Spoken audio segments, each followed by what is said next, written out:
जामसुदकर इथे स्वतः आमदार म्हणून हजर आहेत. आमच्या पक्षाचे वरिष्ठ बबन गावकर, मी स्वतः विभाग प्रमुख म्हणून विजय कामतेकर आणि आमच्या चंदना साळुंकेंच्या बरोबरीने असलेले सगळे पदाधिकारी, इथला पब्लिक ज्याला आपण नागरिक म्हणतो तो सगळा इथे हजर आहे. आपल्या कस्तुरबा हॉस्पिटलच्या सिस्टर इंचार्ज या स्वतः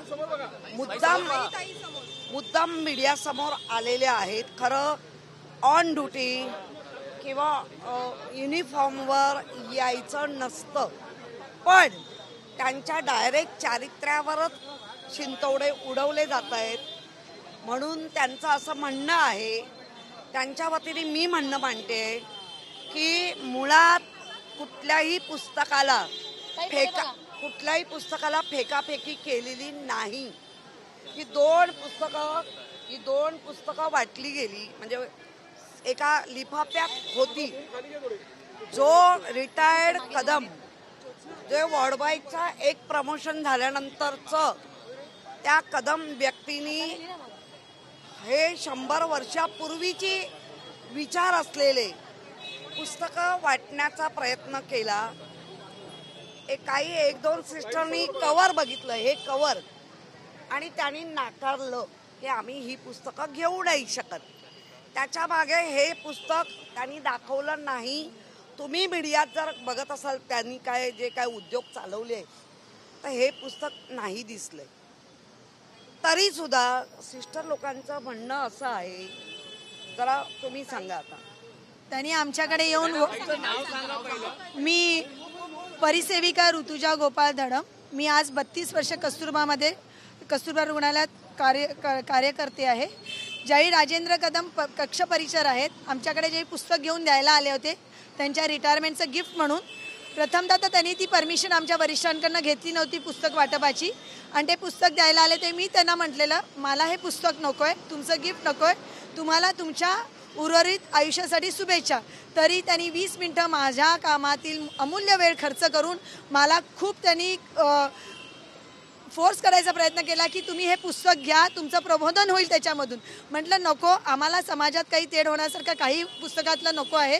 तरीसुद्धा त्यांनी जाताना माझ्यासोबत माझ्याबरोबर असलेल्या 2 परिचारिकांची 3 पुस्तकांची 3 लिफाफे माझ्या टेबलवरती ठेवून ते निघून गेले. आम्ही नाकारलेलं होतं.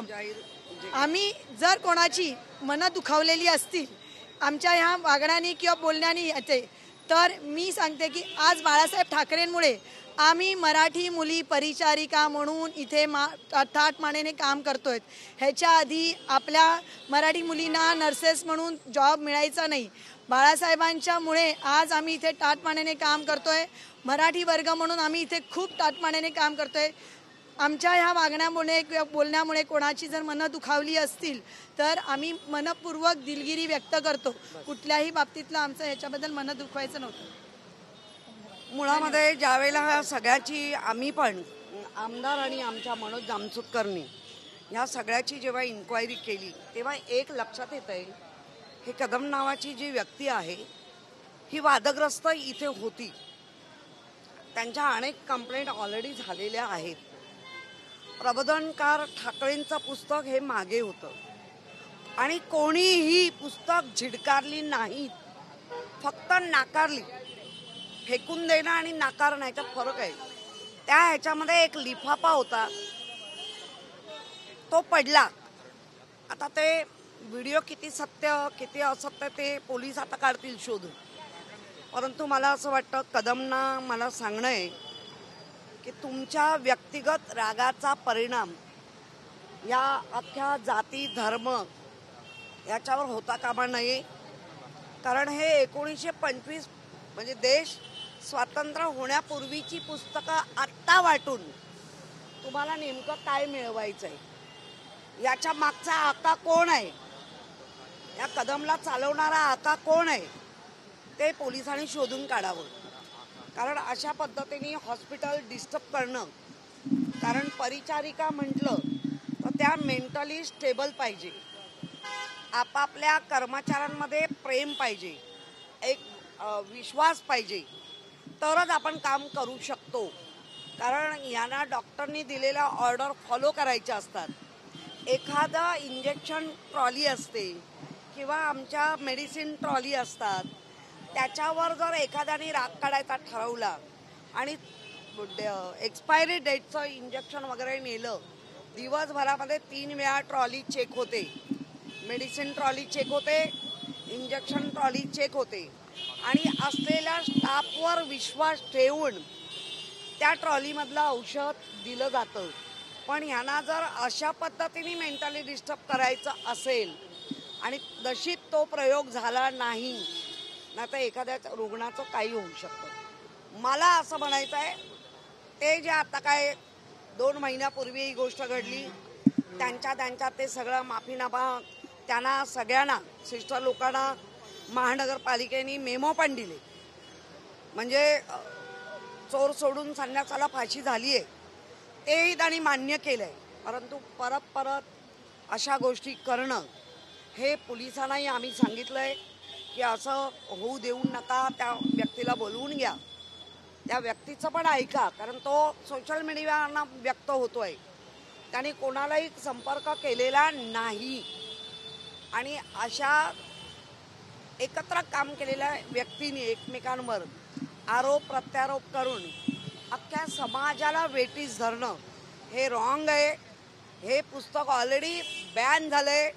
ते पोलिसांनी त्याला विचारावं, हे पुस्तक नेमकं वाटण्यामध्ये तुझा उद्देश काय होता. प्रबोधनकारांचं पण पुस्तक स्वातंत्र्यापूर्वीच आहे. त्यांनी तर स्वतः जे आमच्या बाळासाहेबांचे पिताश्री आहे, त्याने तर लढा उभा केला देश स्वतंत्र होण्यासाठी आणि जातीपातीच्या भिंती गाडण्यासाठी. त्यांनी महिलांना शिकवण्यासाठी सगळ्या बाजूनी लढा दिला.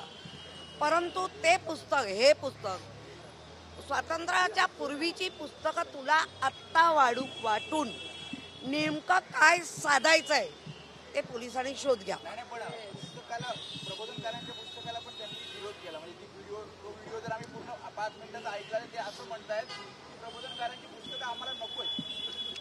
त्यांनी बघा, मी पण सखोल चौकशी केली आहे. त्यांनी आणि 2 महिन्यापूर्वीचा व्हिडिओ आहे.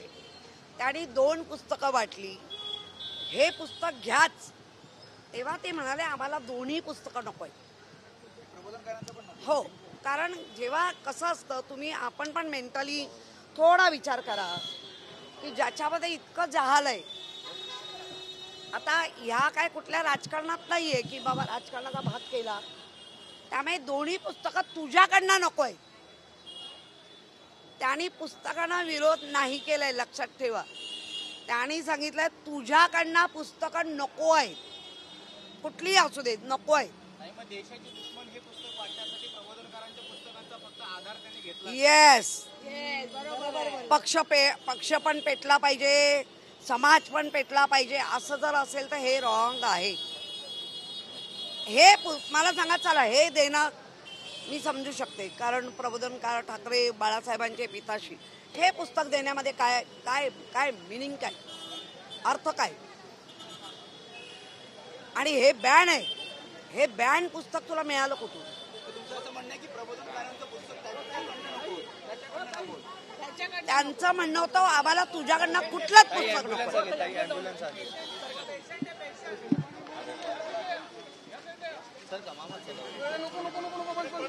काय नको नको नको ॲम्ब्युलन्स आहे. त्यामुळे मला असं वाटतं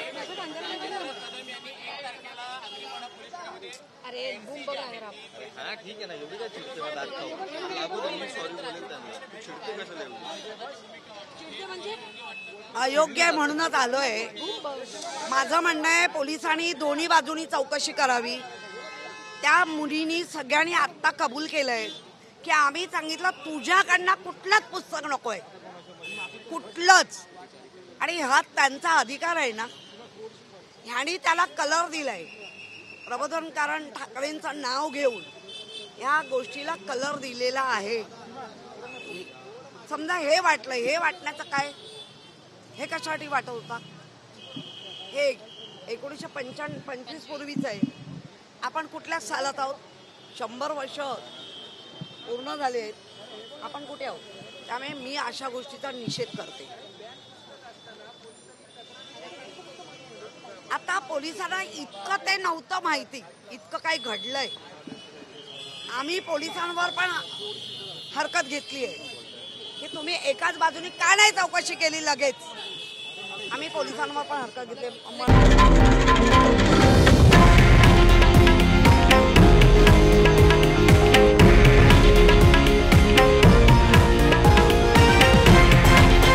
हे आहे देशातील नंबर 1 न्यूज नेटवर्क आणि आपण पाहत आहात TV9 मराठी, एकमेव.